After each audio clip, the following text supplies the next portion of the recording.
பொன் விளையும் பூமி. ஒரு அழகிய பட்டணத்துக்கு பக்கத்தில் ஒரு கிராமம் இருந்தது.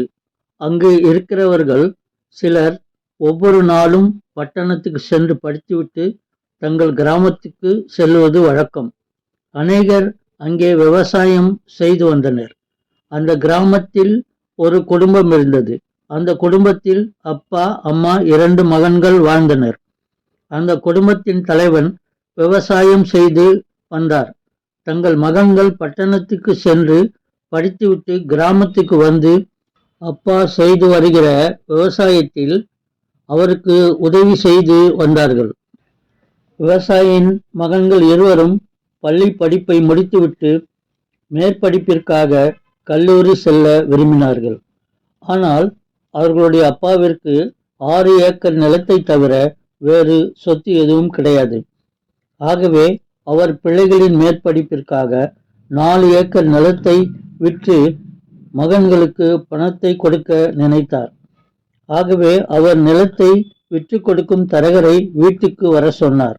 தரகர் வந்ததும் குடும்பத் தலைவர் தரகரை பார்த்து, 4 ஏக்கர் நிலத்தை விற்க வேண்டும், பிள்ளைகளின் மேற்படிப்பிற்கு தேவைப்படுகிறது, தயவு செய்து ஏற்பாடு செய்யுங்கள் என்றார்.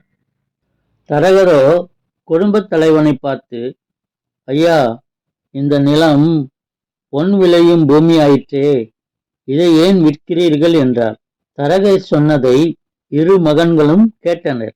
தரகர் சென்ற பிறகு 2 மகன்களும் அப்பாவினிடத்தில் சென்று அவரை நோக்கி, இந்த இடத்தை நீங்கள் விற்க வேண்டாம், எங்கள் இருவருக்கும் நிலத்தை கொடுத்து விடுங்கள், நாங்கள் இருவரும் விவசாயம் செய்ய விரும்புகிறோம் என்றார்கள். அவர்கள் தகப்பனுக்கு ஒரே ஆச்சரியம். அவரும், சரி, 4 ஏக்கரை நீங்கள் இருவரும் எடுத்துக்கொள்ளுங்கள் என்று அவர்கள் பேரில் பத்திரம் எழுதி கொடுத்து விட்டார். 2 மகன்களும் நிலத்தில் நின்று கொண்டு ஒருவன் இன்னொருவனை பார்த்து, தரகர் இந்த நிலத்தில் பொன் விளையும் என்று சொன்னாரே, நாம் இருவரும் நிலத்தில் எல்லா இடங்களிலும் தோண்டி பார்ப்போம் என்றார்கள். இருவரும் நிலத்தில் எல்லா இடங்களிலும் ஆழமாக தோண்டி பார்த்தார்கள். அவர்களுக்கு பொன் எதுவும் கிடைக்கவில்லை. சில நாள் கழித்து அங்கே மழை பெய்தது. இருவரும், நம் நிலத்தில் மழை பெய்து நிலம் ஈரமாக இருக்கிறதே, ஆகவே நாம் ஒன்று செய்வோம், உயர்ந்த நெல் ரகங்களை வாங்கி நாத்துவிட்டு பயிரிடலாம் என்று பேசிக்கொண்டார்கள். அப்படியே அவர்கள் பயிர் செய்தார்கள். அவர்கள் தகப்பனோ அவர்கள் பெரியவர்களாகிவிட்டதால் இருவருக்கும் திருமணம் செய்ய தீர்மானித்து 2 பெண்களை பார்த்து பெரியவனுக்கும் சிறுவனுக்கும் திருமணம் செய்து வைத்தார். பயிரும் அறுவடைக்கு தயாரானது.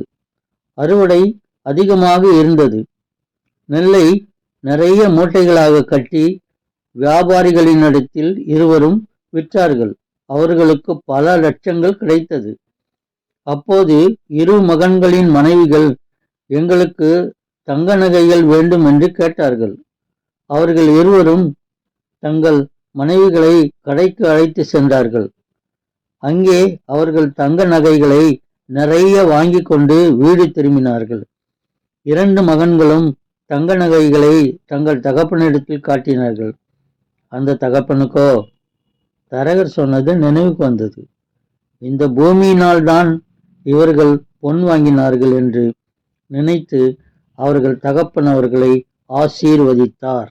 நம்முடைய பூமி பொன் விளையும் பூமி என்று 2 மகன்களும் இப்போது தரகர் சொன்னதை புரிந்து கொண்டார்கள். உழைப்பே உயர்வு தரும் என்பதை இக்கதையிலிருந்து நாம் தெரிந்து கொள்கிறோம். தேங்க்ஸ் ஃபார் வாட்சிங். Like, share, subscribe.